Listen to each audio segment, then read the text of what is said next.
भारत और चीन जैसे बड़े देशों की लड़कियां पाकिस्तान की क्यों दीवानी बन रही हैं? पाकिस्तान की क्या है चाल और पाकिस्तान के इसके पीछे का क्या है मकसद? नमस्कार, मेरा नाम है दुर्गेश मिश्रा। हाजिर हूं एक बार फिर से नए मुद्दे के साथ में। बीते दिनों आपने एक स्टोरी सुनी जिसका नाम था सीमा और सचिन की स्टोरी।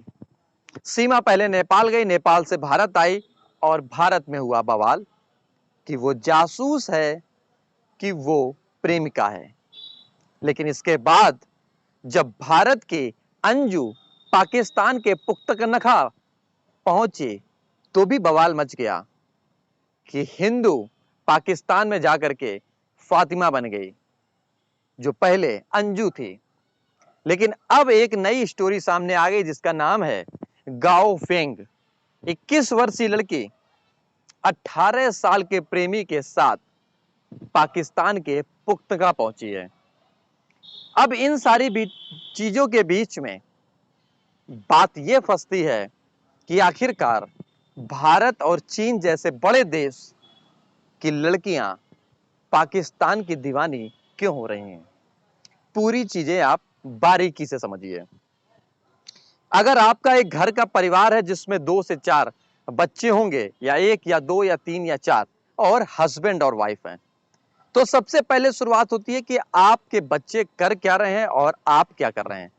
क्या कमांडिंग आपके बच्चों से है या नहीं है। भारत, चीन और पाकिस्तान जैसे देशों में अब बच्चे या बुजुर्ग या नौजवान PUBG, Snapchat, Facebook, Twitter, Instagram आदि ऐप्स का उपयोग करते हैं। करना भी चाहिए। लेकिन सवाल ये उठता है कि पबजी से प्रेम हुआ तो पाकिस्तान से भारत आ गई, फेसबुक के माध्यम से बात हुई तो अंजू पाकिस्तान पहुंच गई, और अब स्नैपचैट से 3 साल से बात हो रही, जिसके बाद गाओ फेंग चीनी लड़की वो भी पाकिस्तान आ गई। और इतना ही नहीं, पाकिस्तान के उस इलाके में आई जिस इलाके में अंजू, भारत की अंजू जो फातिमा बन गई है, वो भी उस इलाके में पहुंची है, यानी कि पख्तूनख्वा, ये पाकिस्तान का एक इलाका है। तो सवाल ये जन्म लेता है कि आखिरकार इन देशों की लड़कियां पाकिस्तान क्यों गई। तो आप बारीकी से समझिए। दरअसल पबजी गेम हुआ या फेसबुक गेम हुआ या ट्विटर हुआ चलाना, ये सारी चीजें 2 चीजों पर आधारित होती हैं। या तो आप लोगों से जानकारी लेना चाहते हैं और अपनी जानकारी देना चाहते हैं तो चलाते हैं, या तो आप फ्री बैठे होते हैं, आपके पास खाली समय होता है तो आप कुछ भी चलाया करते हैं, और उसी खाली समय के बीच में अगर कोई व्यक्ति टकरा जाता है तो आपकी उससे मोहब्बत जन्म ले लेती है, और उसी मोहब्बत का जन्म लेने के नतीजे ये हैं जब एक देश की लड़कियां दूसरे देश पहुंच रही हैं। तो क्या अब ये सोचा जाए कि वैश्विक स्तर पर ये फेसबुक, ट्विटर, इंस्टाग्राम, कू, स्नैपचैट, पबजी, ये किस पायदान पर खड़े हैं?